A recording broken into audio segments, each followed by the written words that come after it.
오늘이 선한 목자 되신 예수님 2000여 년 전에 세상에 오셨던 그 일들을 기억하고 기념하고 다시 오실 예수님을 기다리는 기다림의 절기 대림절의 시작이 되는 첫 주일입니다.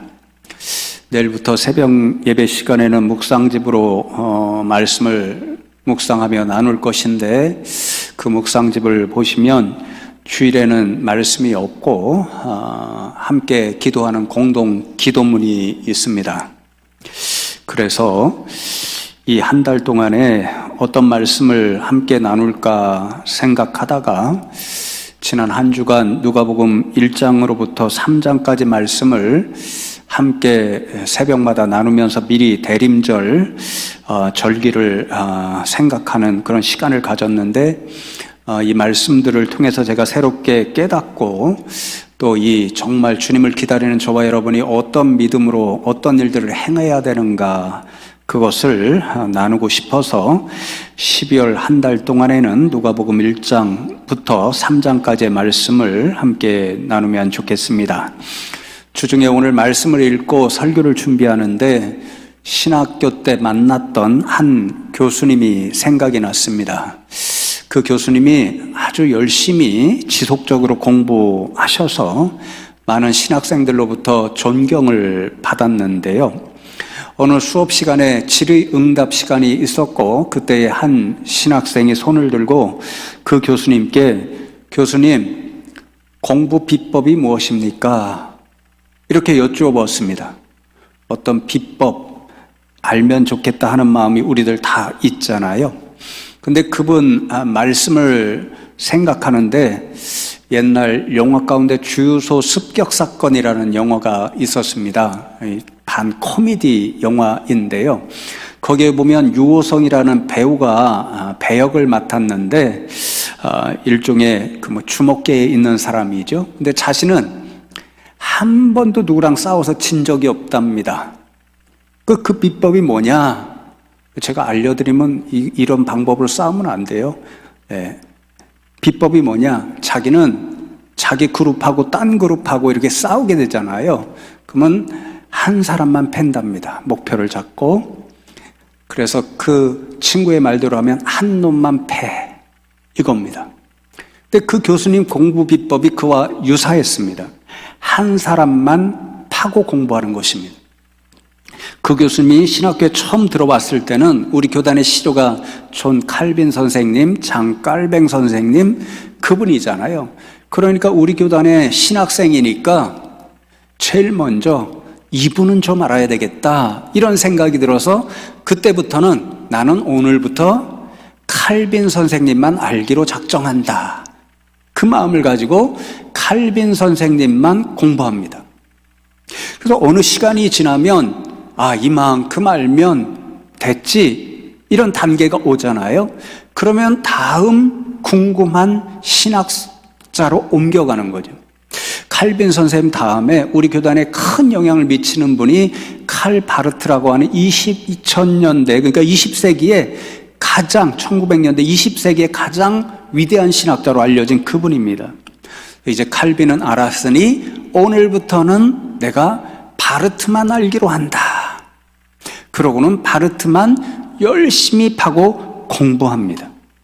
그래서 어느 정도 또 바르트 이만하면 되지 이런 순간이 오면 자신이 궁금했던 또 다른 신학자, 또 다른 신학자로 옮겨가서 어떤 신학자 충분히 알 만큼 한 사람만 파고 공부하는 그것이 비법이랍니다.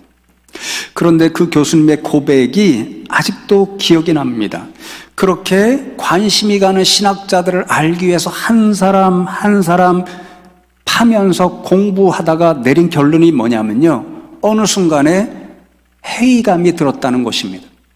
왜냐하면 내가 정말 예수 믿는 사람이고 신학생인데 수많은 신학자들을 공부하다가 보니까 내가 이렇게 신학자들에 대해서 아무리 많은 지식을 갖고 있다고 하더라도 내가 구원을 얻는데 얼마나 도움이 될까? 이 사람들의 신학적 지식을 갖는다고 그것이 곧 구원에 이르는 지식을 내게 주는 것이라고 할 수 있을까? 이런 회의적인 생각이 들었습니다. 그래서 한동안 그런 회의적인 생각을 가지고 사시다가 이른 결론이 있습니다. 뭘까요? 오늘부터 나는 예수님만 알기로 하자. 왜냐하면 예수님이 자신에게 구원을 주시는 그분이고 예수님을 알아야 자신이 구원에 이르는 지식을 얻을 수 있다라고 생각해서 그 순간부터는 나는 내 인생의 최고의 공부 대상은 바로 예수님이다. 이런 생각으로 공부하시고 또 학생들을 가르치신다 고백하신 음성이 아직도 생각납니다. 여러분, 말씀을 준비하다가 왜 이 교수님의 말씀이 생각났을까? 오늘 성경 본문에서 우리는 그 교수님처럼 예수님만 알려고 했던 한 사람을 만나기 때문입니다. 그분은 누가복음서를 기록한 저자 누가입니다. 오늘 우리가 봉독한 1장 1절로 4절 말씀은 누가가 왜 누가복음을 기록할 수밖에 없었는가? 기록의 목적이 적혀 있습니다. 특별히 4절에 보면 딱 한 절에 누가복음을 기록한 목적이 정확하게 기록되어 있습니다. 이는 각하가 알고 있는 바를 더 확실하게 하려 함이로라. 이렇게 적어 있죠. 누가는 이 복음서를 적어서 데오빌로라고 하는 분에게 전해주기 위해 이 복음서를 적었습니다. 데오빌로, 이분이 누군지 정확하게 알지를 못합니다. 신학자들도 연구를 통해서 누군지 정확하게 알아내지를 못했습니다. 다만 각하라는 칭호가 붙어 있으니까 아마도 로마의 높은 사람이었을 것이다.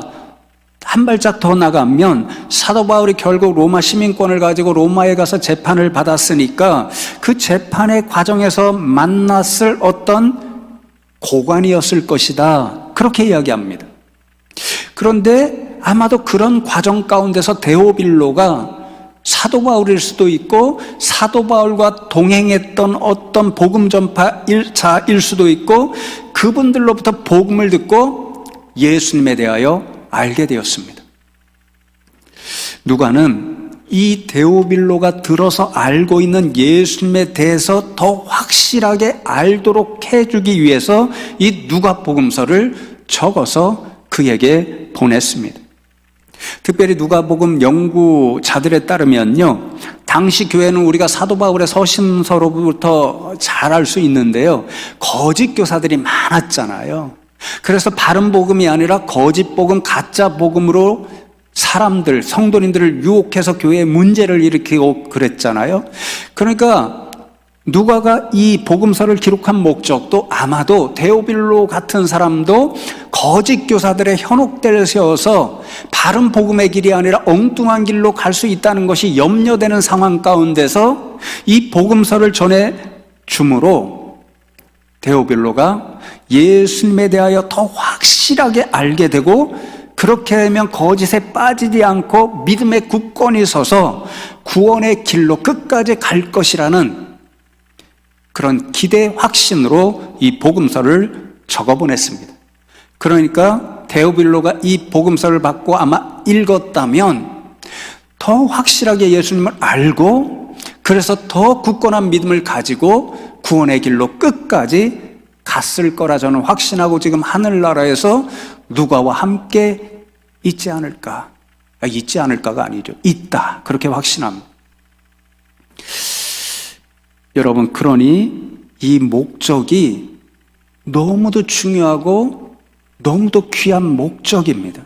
어떻게 해서든지 자신이 적어보내는 이 복음서를 읽는 데오빌로 그리고 역사를 이어서 오늘 저와 여러분도 이 복음서를 읽잖아요.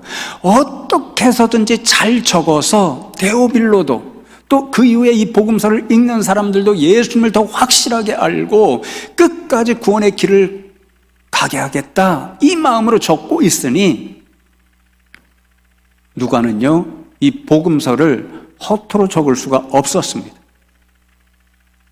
얼마나 최선을 다해서 적으려고 했는지 이 복음서를 적는 그의 태도가 3절 말씀에 정확하게 기록되어 있습니다. 3절을 보시면 그 모든 일을 근원부터 자세히 미루어 살핀 나도 데오빌로 각하에게 차례대로 써보내는 것이 좋은 줄 알았노니 그렇게 말씀합니다. 데오빌로라고 하는 한 영혼, 그 영혼이 예수님을 더 정확하게 알고 구원의 길을 끝까지 달려갈 수 있도록 하기 위해서 누가는 자신이 먼저 그 모든 일을 근원부터 자세히 미루어 살폈습니다. 이 단어 하나하나가 굉장히 중요한데 그 의미를 잠깐 새겨드리려고 합니다. 모든 일은 예수님에 대하여 더 정확하게 알 수 있는 일, 1절에 보면 우리 중에 이루어진 사실이라고 적혀 있잖아요. 예수님에 대하여 알 수 있는 모든 사실, 팩트, 그 모든 것을 이야기합니다. 하나도 빼놓지 않고 전부 다 그런 뜻이죠. 근원부터는 헬라 원어를 찾아보니까 시작부터 이 말입니다. 예수님에 관해 알 수 있는 여러 가지 사실들, 사건들이 발생했는데 그 처음, 그 시작부터 모든 것을 다 미루어 살폈다라는 거죠. 예수님에 관한 처음이 무엇일까요? 시작이 무엇일까요? 다음 주에 나누겠지만 예수님의 길을 예비하라고 하나님이 보내주신 세상에 태어난 세례자 요한에 대한 탄생 예고, 그리고 이어지는 예수님 자신에 대한 탄생 예고, 그것으로부터 시작해서 시작만 한 거 아니죠. 끝까지 예수님의 십자가 죽음과 부활과 승천까지 그 모든 것 하나도 빠지지 않고 다 미루어 살폈다는 거죠. 이 미루어 살피다는 말이 우리 성경에는 2단어로 되어 있잖아요. 헬라 원어를 찾아보면 한 단어입니다. 파라라고 하는 전치사, 옆에서 함께 간다는 뜻입니다. 그 전치사와 쫓아가다, 따라가다 의미하는 동사의 결합어입니다. 그러니까 이 단어의 의미가요, 옆에서 따라가듯이, 오늘날로 옮기면 기자들이 이런 말 많이 쓰죠. 밀착 취재하듯이. 그렇게 자세히 살피고 조사한다는 뜻입니다. 이 단어만으로도 이 누가가 얼마나 세심하게 이 복음서를 기록하기 위해서 예수님에 관한 모든 사실들을 모아서 정말 조사하듯이 자세히 살피고 공부했는지 알 수 있는데 그 단어를 또 강조하느냐고 자세히라는 말을 추가합니다. 자세히라는 말이 두 의미를 가지고 있는데요. 첫 번째로는 예수님에 대한 사실 정보를 수집하잖아요. 정확하게 수집한다는 뜻입니다. 그러니까 예수님에 관한 모든 것 사실 정보를 정확하게 수집해서 밀착 취재하듯이 미루어 살폈다, 조사하고 공부했다, 이런 뜻입니다. 두 번째로는 조사하는 누가가 어떤 자세로 그 정보들을 모으고 조사했는가? 철저하게라는 뜻, 열심으로라는 뜻이 동시에 있습니다. 그러니까 누가는 데오빌로 한 사람 그 영혼을 건져내기 위해서 예수님에 관한 정보들을 다 수집하고 그것을 처음부터 끝까지 정확하고 철저하고 열심하기로 밀착 취재하여 조사해서 이 복음서를 적었습니다. 그 정도로 누가는 자신이 먼저 예수님을 아주 자세하게 정확하게 알기 위해 최선을 다해 조사했고 연구했고 공부했고, 그러한 후에야 누가 읽어도 이 복음서를 통해서 예수님을 확실하게 알 수 있도록 써서 데오빌로에게 전해주었습니다. 사랑하는 성도 여러분, 누가와 데오빌로 시대에도 그랬던 것처럼 오늘날도 우리를 유혹하는 수많은 이단 사입이 거짓 집단이 얼마나 많은지 모릅니다. 제가 몇 차례 말씀드렸죠. 그 거짓 집단에 빠져서 가정이 도탄에 빠지고 그 영혼이 피폐해가는 사람들을 저는 눈으로 보면서 얼마나 긍휼히 여겼는지 모릅니다. 아무리 설득해도 빠져나오지를 못합니다. 무엇이 최우선적인 좋은 방법일까요? 이단과 사이비로부터 유혹이 온다고 할지라도 우리가 빠지지 않도록 준비해야 합니다. 어떻게 준비해야 될까요? 누가처럼 참 구원의 길이 되시는 예수님을 힘써서 아는 일입니다. 예수님을 정말 제대로 알면 아무리 거짓과 이단이 달콤하게 우리를 현혹한다고 할지라도 그곳에 넘어가지 않을 수 있습니다. 여러분, 그렇다면 여러분들은 지금 예수님을 정말 깊이 알기 위해서 우리에게 참 구원의 길이 되시는 그분에 대한 지식을 얻기 위해서 얼마나 애쓰고 계신지요? 목사님, 예수님을 알라고 그렇게 강조하시고 우리에게 묻습니까? 제가 믿음의 이력이 얼마 되는지 아십니까? 알 만큼 압니다. 속으로 그렇게 하시는 분들이 있죠? 없는 것처럼. 그런데요, 저부터 이 누가복음의 말씀 준비하면서 또 최근에 많이 깨달은 것이 있습니다. 진짜 예수님을 내가 얼마나 알고 있는가, 이거 교만 아닐까, 이런 생각이 들었습니다. 여러분, 저와 여러분이 예수님을 얼마나 진짜로 알고 있는지 한번 테스트해 보면 좋겠습니다. 오늘 말씀을 통해서 누가복음서를 읽다 보면요, 이 누가복음서를 읽으면 우리가 예수님을 더 정확하게 알 수 있다는 것을 지금 목적을 통해 분명히 드러났잖아요. 예수님을 진짜 아는 사람들이 예수님 앞에 보이는 믿음의 반응이 최소 두 가지입니다. 이 두 가지 반응이 진짜 일어나고 있다면 우리는 예수님을 알 만큼 아는 인생들이지만, 그렇지 않다면 우리는 여전히 예수님을 안다고 하면서도 충분히 알지 못하는 인생들입니다. 첫 번째로, 예수님을 진짜 아는 사람은 자신이 죄인인 것을 그대로 고백하고 드러낼 수밖에 없습니다. 예를 들어 예수님을 처음 만난 베드로가 그것을 보여주지요. 갈릴리 호수에서 고기를 잡는 어부로 살아가고 있었습니다. 그 고기 잡는 전문가 어부 베드로가 어느 날 밤새도록 고기를 잡았는데 한 마리도 잡지 못했습니다. 그때 예수님께서 베드로에게 오시지요. 그리고 말씀하십니다. 깊은 데로 가서 그물을 내려 고기를 잡으라 말씀하셨을 때 베드로가 순종해서 그물을 내렸고 그물이 찢어질 정도로 많은 고기를 잡았습니다. 그것을 보았을 때 베드로는 예수님이 자신과 비교할 수 없는 아주 특별한 분, 그분임을 직감하고 뭐라고 말씀드리나요? 누가복음 5장 8절 말씀에 보면 시몬 베드로가 이를 보고 예수의 무릎 아래에 엎드려 이르되 주여 나를 떠나소서 나는 죄인이로소이다 하니, 그렇게 말씀합니다. 나는 죄인입니다. 예수님을 만나고 예수님의 말씀을 듣고 순종하고 수많은 고기가 잡힌 그 사실을 보았을 때 예수님이 이분이 특별하신 분, 나의 구주라는 사실을 깨닫고 그가 첫 번째 고백한 믿음의 고백이었습니다. 사랑하는 성도 여러분, 정말 우리가 예수님을 알잖아요. 그럼 우리는 예수님 앞에 우리의 죄를 숨길 수 없습니다. 그러니까 그 주님 앞에 우리가 나아갈 수 있는 길은 오로지 우리의 죄를 고백하고 나는 죄인입니다, 그 음성으로 나갈 수밖에 없다는 것을 우리는 깨달을 수밖에 없는 거죠. 또 말씀하실 수 있죠. 목사님, 저도 죄인인 것 알고 기도할 때마다 죄인이라고 고백합니다. 맞습니다. 저도 그렇게 고백하고 여러분도 고백하는 기도의 음성을 제가 이 자리에서 수없이 들었습니다. 그런데 한 가지 더 묻고 싶습니다. 성경 말씀을 보면요, 나는 죄인입니다, 이렇게 추상적인 고백으로 끝나지 않습니다. 예수님 앞에 우리의 죄악을 감출 수 없기 때문에 우리처럼 나는 죄인입니다, 그렇게 고백하는 음성으로 끝나지 않습니다.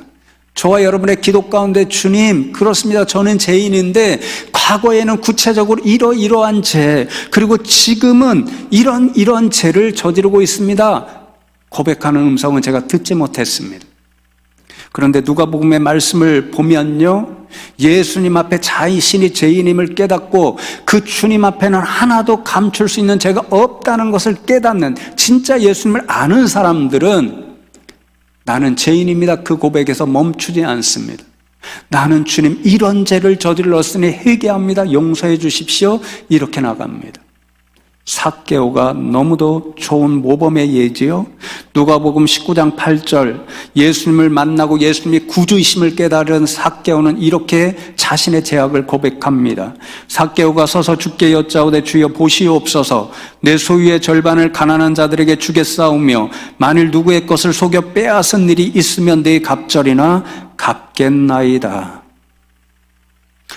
구주이신 예수님 앞에 자신의 과거 숨겨진 죄악을 감출 수 없다는 사실을 깨달은 삭개오는 나는 주님 그렇습니다. 다른 사람의 것을 속여 빼앗은 강탈한 강도의 죄를 저질렀습니다. 이것이 저의 죄입니다. 주님 용서해 주십시오. 그렇게 회개하면 나갑니다. 그러자 예수님께서 이어지는 9절의 말씀에 예수께서 이르시되 오늘 구원이 이 집에 이르렀으니 이 사람도 아브라함의 자손임이로다. 그렇게 말씀합니다.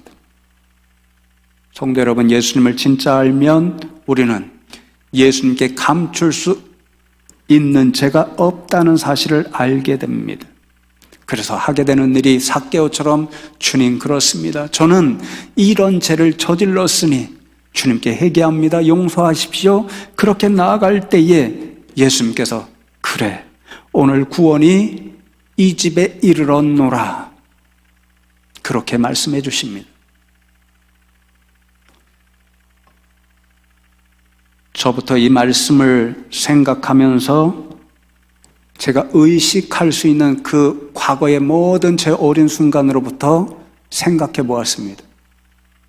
어거스틴이라는 분이 고백록에 자신이 회심하고 모든 인생의 족적을 돌아보니까 모든 족적이 죄밖에 없었다라는 것을 겸손하게 고백합니다. 심지어는 저는 그때 생각이 안 나거든요. 제가 어머니 젖을 어떻게 먹었는지 생각이 안 납니다. 그런데 어거스틴은 그 고백록에 자신이 너무도 배고파서 탐욕스럽게 어머니의 젖을 먹었을 것이라는 것을 생각하면서 주님 그조차도 저의 죄였습니다라고 고백합니다. 의식할 수 있는 모든 순간으로 돌아가서 저의 삶의 순간들을 돌아보니까 수없이 고백할 것이 죄밖에 없습니다. 그렇다고 살인죄를 저지른 거 아니고 강도짓 한 것은 아닙니다. 그리고 최근에 제가 의식하지 못한 채 제 속에 있었던 깊은 의식에 숨겨져 있었던 그런 죄된 모습이 있다는 것을 깨달아 알았습니다. 교만입니다.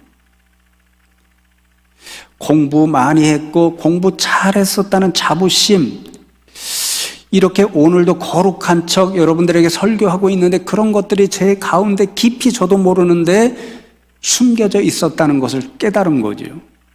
제가 군대 다녀온 후에 하나님께서 공부의 사명을 주셨다라고 깨달은 이후로 열심히 공부했고 그때부터 거의 모든 시험 성적으로 낼 수 있는 길에 1등이었습니다.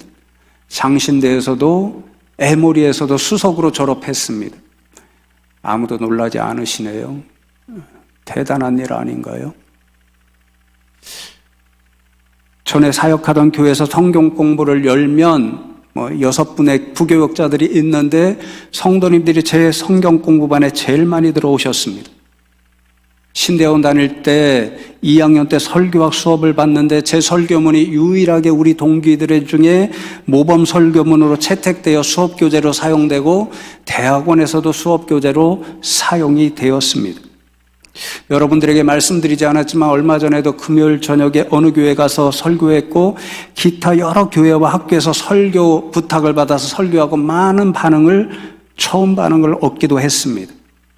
이 모든 것들이 저도 의식하지 않는데 잊어먹고 있는데 깊이 제 안에 교만으로 자리 잡아서 마치 공부 잘하는 것으로 공부한 능력으로 무엇인가 할 수 있다라고 착각하며 살아온 제 모습이 어느 순간 최근에 그대로 드러났습니다.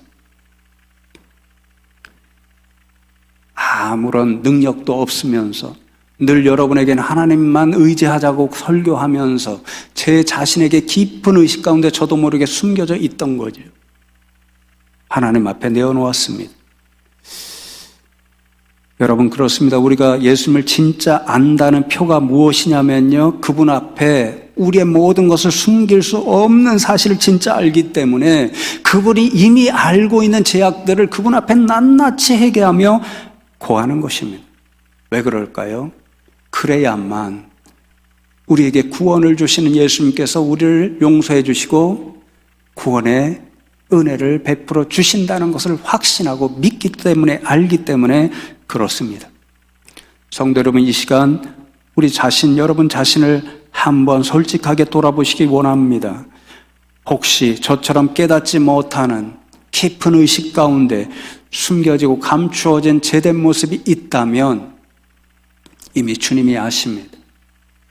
주님 앞에 내어놓기를 원합니다. 주님께서 그 회개함의 고백을 들으시고 오늘 구원이 내게 임하였도다, 그렇게 말씀해 주실 것이라고 믿습니다.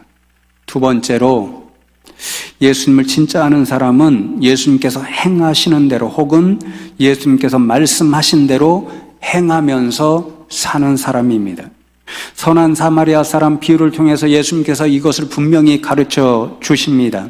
한 율법사가 예수님께 나와 누가 나의 이웃입니까? 이렇게 여쭈었을 때 예수님께서 비유로 대답해 주시죠. 어떤 사람이 예루살렘에서 여리고로 올라가는 거치고 험한 길로 유명합니다. 강도가 많이 숨어 있었습니다. 강도를 만나지요. 강도들이 그 사람의 옷을 벗기고 때려서 거의 죽은 채로 버려두고 도망갔습니다. 맨 처음에 제사장이 나타났는데 그를 보고 그냥 두려워서 그냥 지나갔습니다. 그 다음에는 레위인이 나타났는데 역시 그냥 지나갔습니다. 마지막으로 사마리아 사람이 나타났고 불쌍히 여겨서 달려가서 그 사람의 상처를 보고 급히 치료해주고 응급조치한 후에 자신의 나귀에 태우고 주막으로 데려가서 주막 주인에게 정성껏 돌봐주십시오, 제가 돌아오면서 그 값을 치르겠습니다, 이렇게 부탁합니다. 이 비유를 들려주신 다음에 예수님께서 그 율법사에게 이 셋 중에 누가 강도 만난 사람의 이웃이라고 생각하오? 그렇게 물었을 때 그 율법사는 세 사람 중에 자비를 베푼 사마리아 사람입니다, 이렇게 대답했죠. 그때 예수님께서 진짜 무엇을 가르치시려고 이 비유의 말씀을 주셨는지 누가복음 10장 37절 후반절에 이렇게 말씀하죠. 예수께서 이르시되 가서 너도 이와 같이 하라. 너도 이와 같이 하라. 사마리아 사람은 예수님을 나타내죠. 그러니 너도 이와 같이 하라는 것은 가서 너도 나와 같이 행하며 살라, 그 말씀입니다. 예수님을 진짜 아는 사람은 어떤 사람인가? 예수님께서 이렇게 말씀하신 대로 행하는 사람입니다. 예수님을 안다고 하면서 예수님께서 이런 상황에서는 어떻게 누군가에게 행하셨을 것이라는 것을 알면서도 예수님께서 행하신 대로, 말씀하신 대로 행하지 않는 사람은 진짜 예수님을 아는 사람이 아니고 위선자인 거죠. 다시 죄송하지만 자아 비판하겠습니다. 어제 새벽 시간에도 말씀드렸지만 제가 공부하면서 가장 큰 영향을 받은 선생님 한 분이 막스 스택하우스라는 분입니다. 신학교에서 후배들을 가르칠 때도 항상 소개하고 가르칩니다. 이분이 제게 가르쳐준 가장 중요한 신학적 아이디어가 영어로 표현하면 에살로지, 우리나라 말로 옮기기가 어렵습니다. 그래서 저는 에토스론 이렇게 옮기는데, 에토스는 감정에 관한 것으로 아시지만 윤리말이 이곳에 나왔으니까요. 그 감정이 아니라 그 우리의 윤리적인 것으로 아시지만 이분은 그 뜻을 가치관, 세계관, 우주관, 인생관 이런 것으로 가르칩니다. 모든 것이 생각에 관련된 거죠. 그래서 그분의 핵심 가르침은 우리가 생각을 바꾸는 것이 중요하고 생각을 바뀌는 것이 인생과 교회와 세상에 아주 결정적인 영향을 미칠 수 있다는 그런 가르침이었습니다. 서정과에도 그런 제목의 책들이 여러 개 있습니다. 그래서 여러분에게 설교 시간에도 종종 생각이 바뀌면 인생이 바뀌고 가정이 바뀌고 교회가 바뀌고 세상이 바뀔 수 있습니다라고 설교했습니다. 또 그분이 그렇게 가르쳐 주셨어요. 목회자의 사명이 무엇인가? 목회자는 세상에 가서 직접 살지 않으니까 삶의 현장에서 어떤 세상을 변화시키려고 살아가는 모습이 아니고 교회에서 성도님들을 가르치는 일이니까 성경 말씀을 공부시키거나 성경 말씀으로 설교를 할 때에 성도들의 에토스, 세계관과 우주관과 생각이 바뀔 수 있도록 해주는 사람이 목회자라고 가르쳐 주셨습니다. 지난 15년 가까운 세월 동안에 제가 핵심적으로 제 마음속에 품고 여러분에게 설교하고 성경 공부 가르치면서 생각했다는 것이 성경 말씀을 통해서 여러분이 갖고 있는 생각을 변화시키는 것, 그러면 여러분의 인생이 바뀔 수 있다라고 확신해서 그분 교수님에 따라서 그렇게 했습니다. 여러 차례 말씀드렸는데 기억하실런지 모르겠습니다. 그런데 최근에 제 생각이 바뀌었습니다. 여러 가지 책을 읽고 또 복음서 성경 말씀들을 새롭게 읽으면서 생각이 바뀌는 것만으로 충분하지 않다라는 것을 저는 알았습니다. 생각이 바뀐다고 자동적으로 그 생각에 따른 행동이 나오지 않습니다. 어제도 말씀드렸지만 제가 집사람을 더 도와줘야 되겠다, 설거지도 더 해야 되고 때로는 밥 좀 하자, 청소도 좀 하자, 그게 생각을 달리 먹었습니다. 그러나 어느 날 가만히 앉아있는 저를 보게 됩니다. 귀찮아서 못하겠다, 내일부터 하자. 생각이 바뀌는 것으로 자동적으로 행동이 바뀌지 않습니다. 진짜 먼저 바뀌어야 할 일은 행동이 바뀌어야 되고, 그러면 바뀐 생각을 더 강화시켜주고, 그러면 우리의 뇌 가운데 그렇게 행동하도록 하나님이 우리의 뇌를 만들어 놓으셔서 뇌의 그 행동이 각인되고, 그러면 자연스럽게 습관처럼 우리의 행동으로 나타나고, 그러면 자연스럽게 우리의 삶이 변화되고, 우리의 삶의 변화된 모습을 보고 옆에 사람들이 감동받고 영향받아서 가정이 변하고 교회가 변하고 세상이 변할 수 있다는 것을 새롭게 알게 된 거죠. 어제도 말씀 나누었죠. 세례자 요한이 처음으로 회개하라고 외칩니다. 메타노에오, 메타 뒤에 후에 노에오, 생각하다는 것입니다. 우리가 어떤 것을 행하고 생각해 보았더니 그 뒤에 생각해 보았더니 잘못되었다, 생각 바꾸는 일로부터 회개가 시작됩니다. 그러나 세례자 요한은 분명히 알죠. 생각을 바꾸는 것, 회개로부터 멈추면 아무것도 변하지 않는다는 것. 그래서 그는 외칩니다. 회개에 합당한 열매를 맺으라. 생각의 열매를 맺으라는 게 아니죠. 생각을 바꾸어 회개하였으면 예전에 행했던 행동을 바꾸어서 새로운 행동으로 행하여 새로운 행동의 열매, 그래서 회개에 합당한 행위의 열매, 삶의 열매를 맺으라는 교훈입니다. 그래야 삶이 바뀌고 인생이 바뀌고 그 변화된 삶의 모습을 보고 주변의 사람들에게 선한 영향력을 행할 수 있는 거죠. 사랑하는 성도 여러분, 지금 여러분의 행실은 어떠합니까? 예수님을 진짜 알아서 예수님 행하신 모습대로, 예수님 말씀하신 대로 행하며 살아가고 있습니까? 혹여라도 그러지 못한 부분이 있다면 이 시간 회개하였으니 그 회개한 생각을대로 합당한 행위로 삶의 아름다운 결실들, 열매들을 맺어갈 수 있는 저와 여러분 되면 좋겠습니다. 말씀을 맺습니다. 주님을 기다리는 대림절 절기가 오늘 시작되었습니다. 올해는 이 대림절 지나는 절기 동안 무엇보다도 예수님을 힘써 아는 일에 최선을 다할 수 있는 저와 여러분 다 되시기를 주님의 이름으로 축복합니다.